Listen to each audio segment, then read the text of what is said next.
এই বিষয়ে আরো বিস্তারিত জানাতে আমাদের সঙ্গে ফেনী থেকে সরাসরি যুক্ত হচ্ছেন সহকর্মী নজির আহমেদ রতন। রতন, জ্বালানি তেলের দাম বাড়া নিয়ে কি বলছেন সাধারণ মানুষ?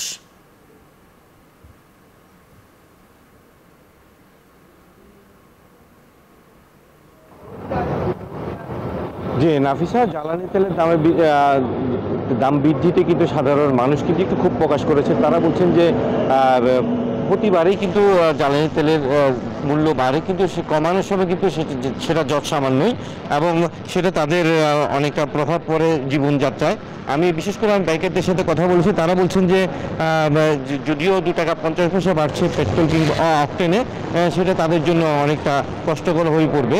আর সাধারণ ব্যবসায়ীরা বলছেন কিন্তু যে ডিজেলের দাম যেটা বাড়ানো হয়েছে সেটাও কিন্তু যদিও 75 পয়সা বাড়ানো হয়েছে, কিন্তু তারা বলছেন সেটা পণ্য পরিবহন যে গাড়িগুলো, বড় গাড়িগুলো, সেখানে অর্থাৎ পণ্যের দামও বেড়ে যেতে পারবে, তারা শঙ্কা প্রকাশ করছেন। আর আমরা যেটা 2022 সালে ডমেক্স টয়লেট রাখে ফ্রেশ 100 ফ্ল্যাশ পর্যন্ত, তাই ব্যবহার করুন ডমেক্স ফ্রেশ গার্ড। যে তেল যে আরেকবার জ্বালানি তেলের দাম বাড়ানো হয়েছিল, যেটা আমরা দেখছি কেরোসিন 34 টাকা বাড়ানো হয়েছিল, এবং পেট্রোল 44 টাকা এবং অকটেন 46 টাকা বাড়ানো হয়েছিল 135 টাকা, কিন্তু পরবর্তীতে জ্বালানি তেলের যেটা দাম কমে হয়েছিল সেটা যৎ সামান্য।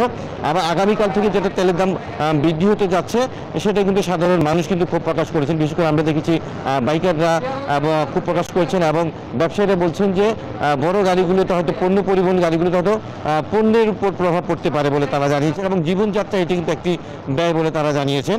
এবং আজকে আমরা গতবার যেটা দেখেছিলাম তেল বাড়ার পর বাইকার এবং সাধারণ গাড়ির যে ভিড় ছিল পেট্রোল পাম্পগুলোতে, সেটা কিন্তু আজকে ভিড় দেখিনি।